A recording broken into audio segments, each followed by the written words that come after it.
They laughed at her mop. They mocked her wrinkles. They called her too old to matter. But when she returned the next day, they were the ones begging for mercy.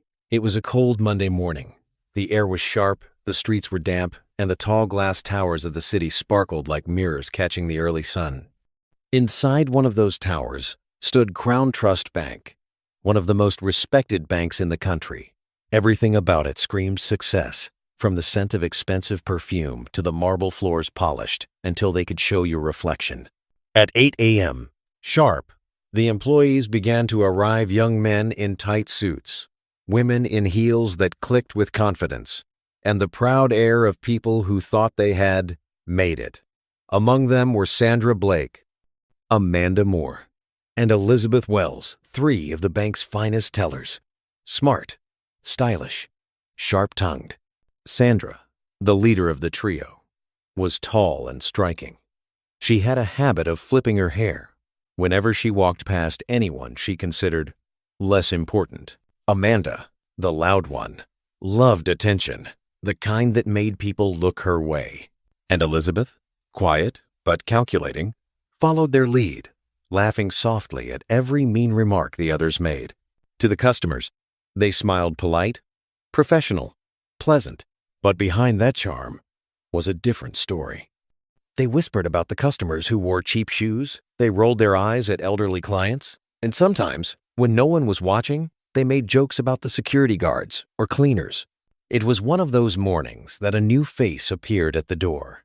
A small, elderly woman stepped in slowly, holding a mop bucket in one hand and a folded cleaning cloth in the other. Her uniform was neat, but old. Her shoes looked worn from years of walking, and her gray hair was pulled back into a small bun. She smiled kindly and said softly, "Good morning, my dears. I've been assigned here as the new cleaner." Sandra looked her up and down and frowned. "New cleaner? Here? Who approved that?" Amanda giggled under her breath. "She looks like she's been cleaning since the 1800s. Elizabeth whispered. Maybe she thought this was a care home.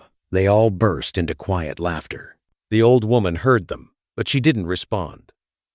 She only smiled, a calm, patient smile, and went to the corner to begin her work. She filled her bucket, dipped her mop, and began cleaning the floors they'd been stepping on, slowly, carefully, with the kind of focus that made her movements almost graceful. As she worked, the three women whispered again. "Why does she move so slowly?" Sandra muttered. "She's wasting time," Amanda added. Elizabeth shook her head. "If I were her age, I'd just stay home. Who still works when they look that old?" The cleaner lifted her head and smiled at them. "My dear, some of us work not because we must, but because we love to stay useful." Sandra rolled her eyes. "Right. Whatever you say." The older woman turned back to her mop, humming softly to herself. Her face was kind, her eyes warm, yet behind that calm expression was a secret no one in that room could imagine. Because the cleaner was Madam Margaret Harper, the founder and CEO of Crown Trust Bank, one of the richest women in London. She had spent years building her empire with honesty and hard work. But lately, she'd heard something worrying her employees had grown proud, cold, and disconnected. So she decided to do something no one expected. She disguised herself as a cleaner to test their hearts. It was a quiet afternoon. The soft hum of air conditioners filled the banking hall, while customers stood in line, scrolling through their phones and whispering impatiently. The air smelled of coffee and expensive perfume, just another busy day at Crown Trust Bank, until the glass doors slid open, and an old woman stepped inside. She looked out of place immediately. Her once blue dress was stained with dried mud. Her worn slippers squeaked softly against the marble floor. Her gray hair was uncombed, scattered like she hadn't slept in days, and a small, faded handbag dangled from her trembling hand. Every head turned. Sandra, nearest to the entrance, narrowed her eyes. "Who let this woman in here?" she whispered to her colleague, Amanda. Amanda smirked. "Maybe she's lost, or came to beg." The old woman stood quietly, her eyes gentle but wise. Her voice trembled as she spoke. "Good afternoon, ladies. Please, I came to make a transaction. Laughter rippled behind the counter. Sandra covered her mouth. Amanda folded her arms. Elizabeth rolled her eyes. A transaction? Looking like that? Madam, please. This is a bank, not a shelter. But the old woman didn't argue. She stepped closer to the counter, her voice steadier this time. I said I came to make a transaction. Please attend to me. Sandra leaned forward, her tone mocking. Even if you want to, where's your account number, ma'am? Or do you plan to deposit the coins in that handbag? The laughter grew louder, echoing across the hall. Customers began murmuring, some shaking their heads, others snickering quietly. A tall security guard approached, his tone firm but polite. Madam, please, you can't stand here disturbing customers. Let's step outside. I'm not disturbing anyone, the old woman said softly. I only wish to be treated like every other person. Amanda scoffed. Oh, please. Remove her before she brings bad luck into this place. Just look at her. Even her bag is older than this building. The guard hesitated. Madam, please, leave me, the old woman said suddenly, her voice sharp, commanding. For a brief moment, the entire hall fell silent. Her tone was powerful, steady, the kind that made even the guard freeze. But Sandra broke the silence with a mocking laugh. Oh, she can shout too. Maybe she's forgotten she's not at the market. Please, take her out before she scares the clients. The guard obeyed. He took her gently by the arm and guided her toward the door. As she stumbled, clutching her old handbag tightly, whispers followed her. Poor soul, someone muttered. She's probably lost her mind, another said. Outside the glass doors, the air was cold and biting. The old woman paused, turning to look through the glass one last time at the people still laughing. Something inside her shifted not from shame, but from deep disappointment. In that very moment, Madame Margaret saw everything she needed to see. The whispers, the pride, the cruelty, the rumors were true. She saw arrogance in Sandra's smile, cruelty in Amanda's laughter, and pride in Elizabeth's silence. But she also noticed something else that day, how they treated others who fit their perfect image. As the day went on, the three women kept their routine of fake smiles and whispered judgment. Madame Margaret kept working, silently observing. By evening, when she left the building, she had seen everything she needed to see. That night, as the city lights glittered over the River Thames, she sat in her home, not a small flat, but a grand mansion on the outskirts of the city, and sighed deeply. She had built her company to create opportunities, yet what she saw was pride destroying everything she stood for. Tomorrow, she decided, would bring a lesson they would never forget. The next morning came with a heavy sky over London. The air felt different, like the city itself knew something was about to happen. Inside Crown Trust Bank, the three women, Sandra, Amanda, and Elizabeth, were at their desks, laughing about the day before. Amanda rolled her eyes as she wiped lip gloss off her cup. I still can't believe they hired that old woman. The way she was humming and talking like some wise grandma. Elizabeth chuckled. She probably got fired already. I told you she wouldn't last. Sandra leaned back in her chair, sipping her coffee. If she's smart, she won't show her face here again. She slowed me down so much yesterday. They laughed, unaware that by noon, those same mouths would fall silent. Around midday, a message came through the bank speakers. All staff, please report to the main lobby immediately. The tone of the voice was firm. Unusual, everyone exchanged nervous glances. When the three women arrived in the lobby, all the employees were already gathered. The guards, the cashiers, even the managers stood together in uneasy silence. The air buzzed with confusion. Then the glass doors opened, and she walked in, not in a cleaner's uniform this time. She wore a deep blue suit, her silver hair pinned neatly behind her ears. Pearls gleamed on her neck. Her steps were slow, but steady, and her presence was so commanding that even the air seemed to still. Sandra blinked. Amanda gasped softly. Elizabeth's mouth fell open. It couldn't be her, but it was. The cleaner they had mocked was now standing before them, elegant, powerful, and untouchable. The manager, Mr. Brooks, hurried forward and bowed slightly. "Good afternoon, Madam Harper." A ripple of whispers moved through the room like a wave. Madam Margaret Harper, the owner, the founder, the woman who built Crown Trust Bank from the ground up. Amanda's cup slipped from her hand and shattered on the floor. Elizabeth froze in shock. Sandra's face drained of all color. The room fell silent as Madam Margaret looked at each of them, her eyes calm but unreadable. She spoke softly, but her voice carried.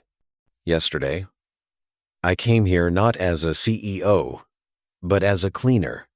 I wanted to see how my employees treat others, not their superiors, but those they consider beneath them." Her words echoed through the lobby. No one dared to breathe. "I saw laughter where there should have been compassion," she continued.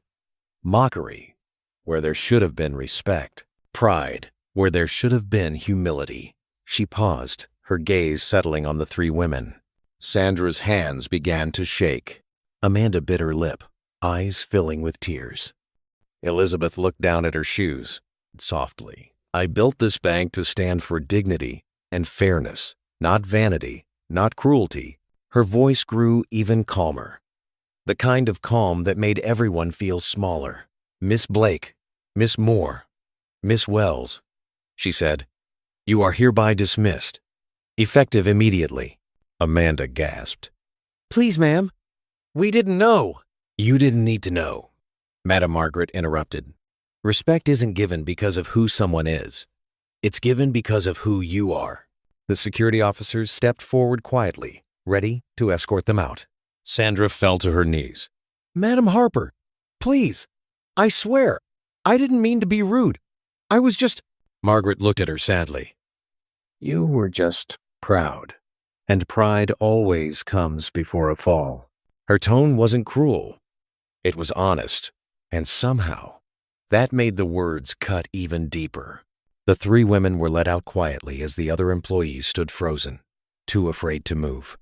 The once lively lobby was now silent except for the faint sound of Sandra's sobs fading down the corridor. That evening, the city skyline glowed gold as the sun dipped behind the towers. But inside Sandra's flat, the world felt dark. She sat by the window, staring at her reflection. Her perfect life had crumbled in one day. Her phone buzzed endlessly with messages, news headlines, and whispers spreading like wildfire. Bank tellers caught mistreating customers by CEO who pretended to be a cleaner. Her face was in every story. Amanda and Elizabeth refused to answer her calls. They were too angry, too embarrassed, too proud. Sandra spent her nights replaying the scene over and over. The laughter, the mop, the old woman's smile. It haunted her. Days turned into weeks. The job offers stopped. The friends stopped calling. The confidence that once filled her heart turned into silence. Then one morning, as she sat staring at her cold tea, there was a knock on her door. She hesitated, then opened it. No one was there, only an envelope, resting quietly on the floor. Her name was written in careful handwriting, Sandra Blake. Her fingers trembled as she opened it. Inside was a simple note. "If your regret is real, come and see me. Margaret Harper." Sandra sank to her knees, tears rolling down her cheeks. For the first time in a long while, she felt something real.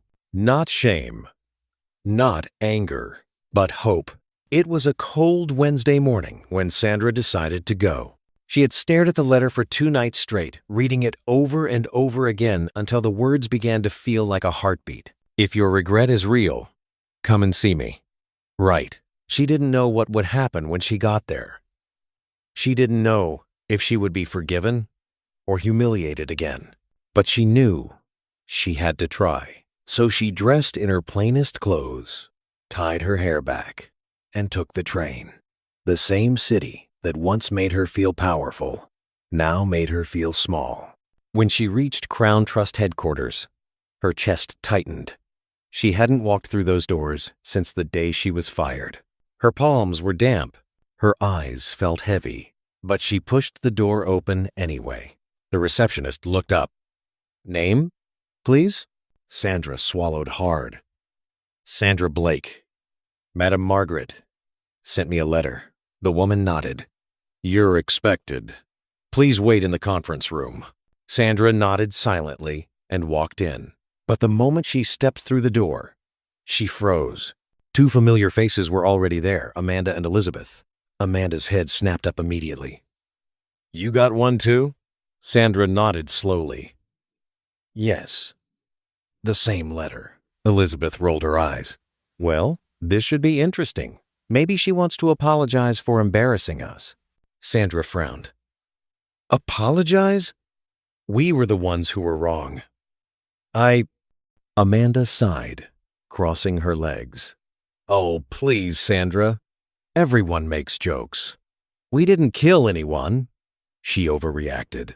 Before Sandra could respond, the door opened. Madam Margaret walked in. Calm, graceful, her face unreadable as ever. All three women stood quickly. Margaret's eyes moved slowly across the room. "I see you all received my letters." "Yes, ma'am," they said almost in unison. She nodded. "Good. Then let's talk about why you're here." The room fell silent. Only the ticking clock on the wall dared to speak. Margaret walked to the window and looked out at the gray skyline. "When I dismissed you," she began softly, "I didn't do it out of anger. I did it because sometimes people only learn when they lose something they value." Her voice was calm, but her words sank deep. "I have decided," she continued, turning back to them, "to give each of you a second chance, but not the one you expect." Amanda's eyes brightened slightly. "You mean we can come back?" Margaret nodded slowly. "Yes, but not as tellers." The excitement faded from Amanda's face. Elizabeth's expression hardened. Margaret's tone remained steady. "If you wish to work again at Crown Trust, you will start at the very bottom, as cleaners." The silence that followed was heavy. Even the air seemed to stop moving. Amanda was the first to speak. "Cleaners?" she repeated, her voice sharp. "You want us to mop floors? Scrub toilets?" Margaret's expression didn't change. "Yes. The same work I did when I came here disguised. The same work you mocked. It will teach you something no degree can." Elizabeth shook her head in disbelief. "That's ridiculous. I have a university certificate in business and banking. You can't expect me to." Margaret raised a hand gently. "I expect nothing. You are free to walk away." Amanda scoffed. "I'm sorry, but this is humiliating. I didn't come here to be insulted again." Margaret's voice was calm. "Then this meeting is over for you." Amanda grabbed her purse and stood up. "Good luck, Sandra," she said coldly. "If you want to wear rubber gloves and scrub tiles, be my guest." Elizabeth stood as well. "Same here. I won't waste my talent like that. I know my worth." Sandra sat still, silent, her hands shaking slightly. When the two women walked out, the door clicked softly behind them, leaving only the echo of pride. Margaret turned to Sandra. "And you?" Sandra took a long breath. Her throat felt dry, but her heart spoke louder than her fear. "If you'll still have me, ma'am, I'll do it." Margaret looked at her for a moment. Long, quiet, searching. Then, slowly, she nodded. "Report here tomorrow at 7 in the morning," she said softly. "The cleaning supervisor will show you your duties." Sandra's voice trembled. "Thank you, ma'am. I won't waste this chance."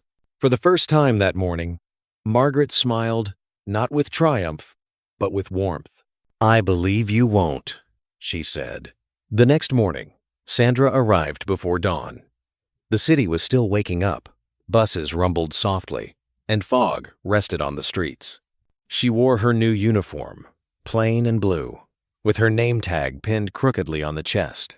When she stepped into the bank, it felt strange, walking through the same halls she once strutted across proudly, now holding a mop instead of a folder. People stared. Some whispered, but she kept her head high and smiled politely. She worked carefully, quietly, and without complaint. She wiped tables she once leaned on to gossip. She polished floors she once walked on with pride. She greeted the guards and smiled at every customer who passed by. And slowly, something inside her began to change. For the first time, she felt free.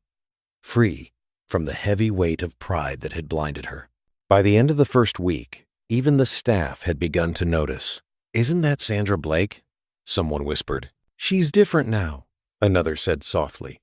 "She doesn't act like she used to." And far above the main hall, from her glass office window, Madame Margaret watched quietly. Her eyes softened as she saw Sandra gently help an elderly customer pick up his dropped papers. A faint smile touched her lips. She knew the lesson had taken root. The days turned slowly into weeks, and before long, Sandra had settled into her new life, not as a teller in elegant clothes, but as a cleaner who found dignity in simple work. Every morning she arrived before sunrise, long before the city stirred awake. The soft hum of buses and the distant call of pigeons filled the air as she unlocked the janitor's room and began her day. She mopped the marble floors until they gleamed, wiped glass doors until they shone, and arranged the chairs so neatly that even the manager began to notice. People still whispered when she walked past, "Isn't that Sandra Blake? The one who used to work upstairs? She's really cleaning now?" But after a while, the whispers faded. Her dedication spoke louder than gossip ever could. Gone was the woman who once measured worth by title or dress. In her place stood someone gentler, stronger, shaped by humility. Madame Margaret would often pass her in the mornings. Sometimes she paused, other times she simply nodded. And every time, Sandra smiled politely and returned to work. There was peace now, a quiet peace that came from knowing she was finally doing something honest. And that was when he noticed her. Nathan Harper, the CEO's only son, had recently returned from New York to help with the company's expansion. He was charming without trying, confident without arrogance, and his kindness seemed to fill every room he entered. The first time he saw Sandra, she was cleaning the glass doors near the elevator. He didn't recognize her from the scandal, he only noticed how carefully she worked. She hummed softly to herself, her sleeves rolled up, a look of peace on her face. As he passed, she stepped aside and said politely, "Good morning, sir." He smiled. "Good morning. You start early." "Yes, sir," she replied quietly. "It's easier to clean before the rush begins." Her voice was calm, respectful, the kind of tone that came from someone who had learned through pain. Nathan nodded and stepped into the lift. But as the doors closed, he found himself still thinking about her. Over the next few weeks, he saw her often, sometimes in the lobby, sometimes in the hallway, always working, always quiet, always kind. He noticed how she stopped to help elderly customers fill their forms, how she offered tissues to crying clients, how she smiled at everyone, even those who ignored her. There was something about her that pulled him in. It wasn't her beauty, though. She was beautiful. It wasn't her status. She had none left. It was her grace. One afternoon, as he came down from a meeting, he saw her struggling to carry a heavy bucket. Without thinking, he rushed forward. "Here, let me help you." Sandra quickly shook her head. "Oh, no, sir. Please don't trouble yourself." He smiled. "It's no trouble. You shouldn't carry something this heavy alone." She hesitated, then let him take it.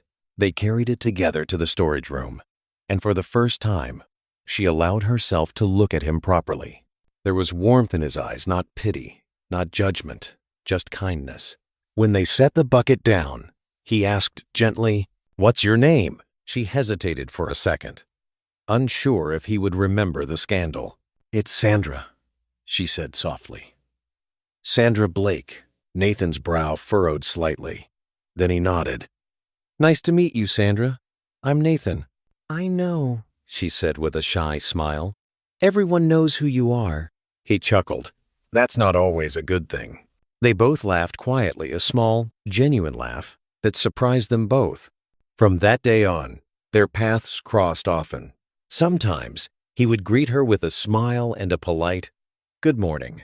Other times, he would stop to ask how her day was going. And each time, Sandra's heart would beat a little faster, not from attraction at first, but from gratitude. No one had treated her with that much kindness in a long time.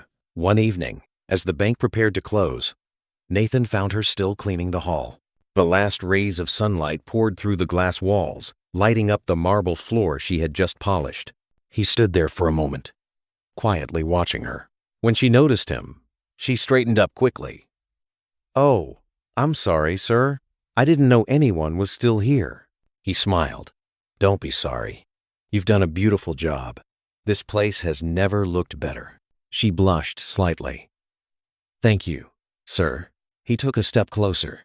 "You know, my mother told me once that work done with a good heart always shines brighter.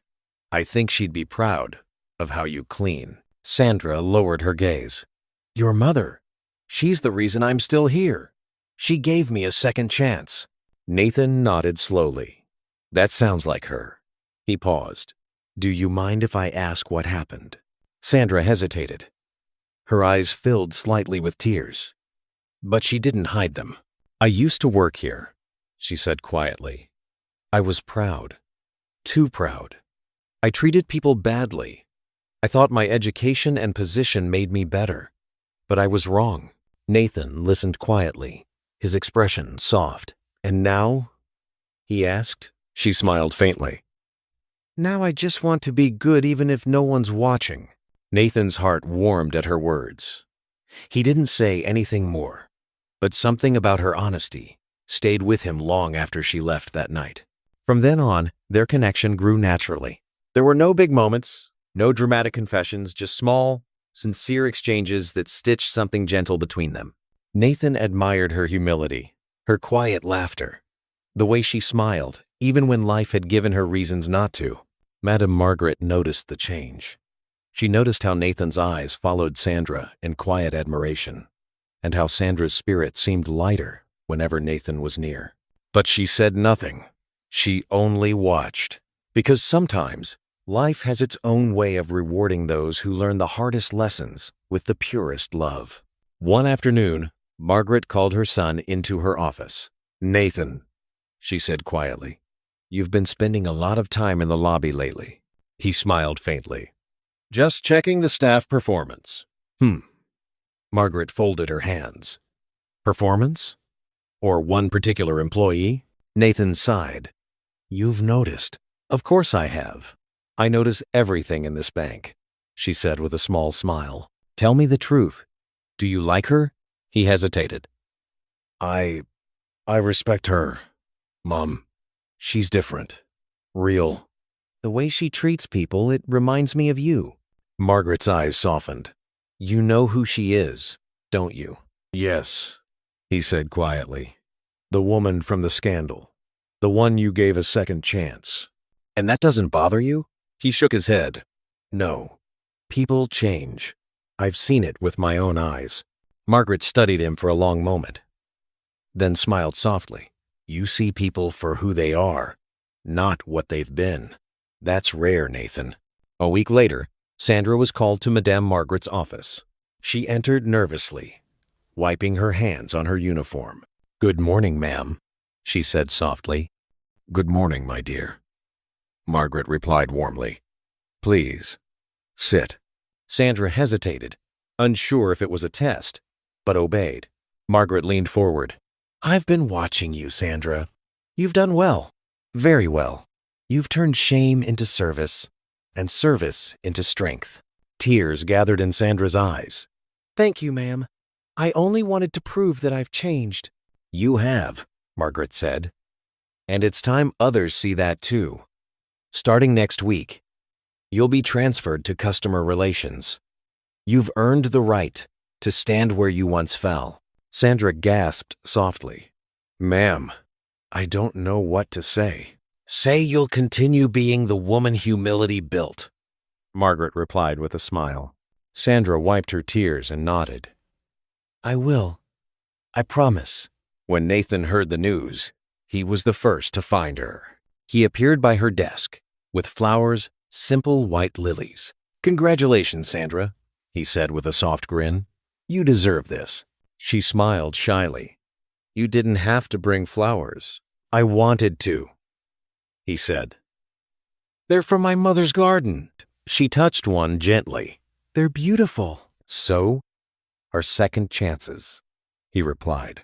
Their eyes met not for long, but long enough for both of them to understand that something had quietly begun. That night, as Sandra locked the doors and stepped out into the cool air, she whispered a quiet prayer. Not for riches, not for promotion, but for gratitude, for the second chance that changed everything. And somewhere far above the dark clouds, Grace smiled back. The following Monday, Crown Trust Bank's lobby felt different. Brighter, warmer. Maybe it was the sunlight streaming through the glass walls, or maybe it was the quiet excitement that followed Sandra wherever she went. She walked in that morning not in a cleaner's uniform, but in a crisp blue blouse and black skirt. Her name tag now read, Sandra Blake, Customer Relations. The same floor she once scrubbed now echoed softly beneath her heels.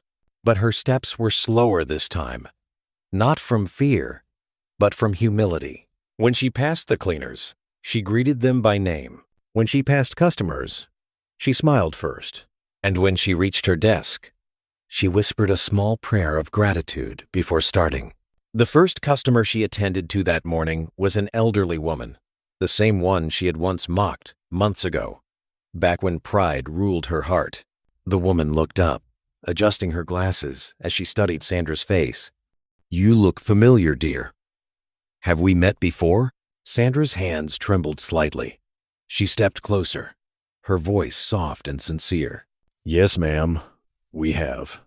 I'm so sorry for how I treated you that day. I was rude, proud, and blind. You didn't deserve it. The woman blinked, surprise flickering across her tired eyes. Then a gentle smile spread over her lips. My child, we all stumble before we learn to walk right. What matters is that you've changed. Sandra swallowed hard, her eyes glistening. Thank you, ma'am. I'll never forget that lesson. The woman reached out, touching her hand. Then walk on in peace, my dear. Life is kinder when we choose to be kind. Sandra felt something lift inside her, the quiet freedom that comes when repentance finally meets forgiveness. The days went by fast, and every afternoon, Nathan would find a reason to pass through the lobby. Sometimes it was to check the new layout, sometimes to greet the staff, but mostly it was to see her. He'd lean slightly on her counter and ask, How's the day treating you? And Sandra, ever modest, would smile. A little busy, but blessed. They spoke often about life, family, traffic, and even music. Sandra never tried to impress him. Nathan never treated her like a story of pity. It was friendship gentle, honest, and full of unspoken warmth. Of course, people noticed. The whispers returned, but this time, they didn't sting. She used to be a cleaner, someone said. Madame Margaret overheard the talk more than once, but she only smiled quietly. She knew gossip couldn't harm a woman walking in truth. That evening, as the staff began to leave, Nathan approached her desk. Sandra, can I tell you something? She nodded slowly. I don't know when it happened, but you've become the best part of my day. Her breath caught. Nathan, he smiled nervously. You don't have to say anything. I just needed you to know. She looked down at her hands, heart racing, unsure whether to cry or laugh. After a moment, she whispered, I never thought I'd matter to someone like you. He stepped closer. You matter because of who you are, not what you were. Their eyes met, and for a moment, time itself seemed to pause. It wasn't a movie scene. It wasn't dramatic. It was just two souls that had finally found peace in each other's company. That weekend, Nathan invited Sandra to dinner at his mother's home. When Sandra heard the invitation, she froze. "Your mother?" Nathan smiled. "Yes," she insisted. Sandra's heart thudded. "But what if she doesn't approve?" Nathan chuckled softly. "She already does. You just don't know it yet." That Saturday, Sandra arrived at Madame Margaret's mansion, dressed simply, her hair tied back neatly. Her palms were sweaty. Her voice trembled as she greeted. "Good evening, ma'am." Margaret rose from her seat, her silver hair gleaming under the chandelier. "My dear," she said warmly, walking forward. "Welcome home." Sandra's eyes filled with tears. "Ma'am, I don't deserve." Margaret gently touched her cheek. "You've already earned it, my child. I saw your heart long before my son did." Nathan smiled quietly from behind them, his eyes soft. And that night, around the dining table, laughter replaced the sound of shame. Stories replaced silence. And Sandra, she felt what she had been missing all along, family. Weeks later, as autumn leaves fell over the city, Sandra walked home after work. Nathan's words echoed in her mind. "You've become the best part of my day." She smiled to herself, her eyes glistening under the London streetlights. Pride had taken everything from her once, her dignity, her position, and her comfort. But now, as a changed person, it had given her something far greater: peace, purpose, and a love she had grown to deserve. She looked up at the night sky and whispered, "Thank you, God, for second chances." And somewhere above, a quiet smile seemed to rest on the world, because the woman who once looked down on others had finally learned to rise the right way. Months passed, and Crown Trust Bank continued to bloom under a new spirit of warmth and humility. Sandra became known not as the cleaner who got promoted, but as the woman who made everyone feel seen. Her calm presence softened even the harshest clients. Nathan's visits became less secret and more natural. He would bring her coffee, help with files, or simply share a laugh. Soon, no one whispered anymore. They had seen enough to understand. This wasn't a scandal. It was a story of grace. When news broke that the CEO's son was dating a woman who had once worked as a cleaner and had been at the center of a public scandal, the media exploded. Headlines flooded every platform. From mop to mansion, the cleaner who stole the heir's heart. Some mocked, some admired, but Nathan stayed firm. He told every reporter the same words. "I didn't fall for her past. I fell for her heart, and that's something I'll never let go of." Madame Margaret stood beside them, unshaken. In one public interview, she smiled and said, "I tested my staff once and lost 3 employees. But in the process, I gained a daughter." After that, the noise quieted. What began as gossip had turned into admiration. One quiet evening, Nathan invited Sandra back to the bank, the very place where their story had begun. The building was closed for the day. The lights dimmed to a soft, golden glow. As she stepped into the lobby, she froze. White roses lined the marble floor. Candles flickered gently. And right at the center stood Nathan, waiting with a nervous smile. "I wanted to ask you something where it all began." Sandra's heart pounded. "Nathan?" He knelt slowly, holding a small velvet box. "You showed me what real strength looks like, the kind that rises after falling. Sandra, will you spend the rest of your life with me?" Tears rolled down her cheeks. She nodded, covering her mouth. Yes, Nathan, I will." As he slipped the ring onto her finger, applause echoed softly from the staircase. Madame Margaret stood there, clapping through happy tears. The wedding was simple but breathtaking, held in Madame Margaret's private garden under the city sky. White roses lined the aisle. A gentle piano played, and only close friends and staff attended. Sandra wore a modest satin gown. Nathan, a sleek gray suit. When Madame Margaret took Sandra's hand to walk her down the aisle, many couldn't hold back tears. "This," Margaret whispered, "is what forgiveness looks like when God finishes the story." And as Sandra reached Nathan, She could barely breathe. Their vows were short, honest, human, and full of grace. "I fell once because of pride," she said, voice trembling. "But love lifted me again and taught me that true worth isn't in titles, but in kindness." Nathan smiled, his eyes glistening. "And I promised to protect that kindness all my life." When they kissed, applause thundered across the garden. A year later, Sandra stood by the same glass doors of the bank, now as Mrs. Sandra Harper, head of public relations. She often trained new staff, telling them, "Life taught me this. Never look down on anyone. The same person you mock today could be the one who saves you tomorrow." One afternoon, Madame Margaret arrived with a small bundle in her arms, a baby girl, sleeping peacefully. "Your daughter wanted to visit her mummy," she teased softly. Sandra smiled, tears filling her eyes. "She looks like her dad." Madame Margaret chuckled warmly. "Maybe a little, but that smile, that's all you." Sandra looked at her daughter, then at Nathan walking toward her with flowers. He smiled, and in that moment she understood. Sometimes, the same floor you once fell on becomes the ground you rise from what pride had taken. Grace returned in full. And as the camera of life zoomed out over the bank, the city, and the family, bound by love, one thing remained certain. Grace had written its final chapter. Moral of the story: pride may cost you everything, but humility can give you more than you ever lost. Kindness has a quiet way of rewarding those who choose it.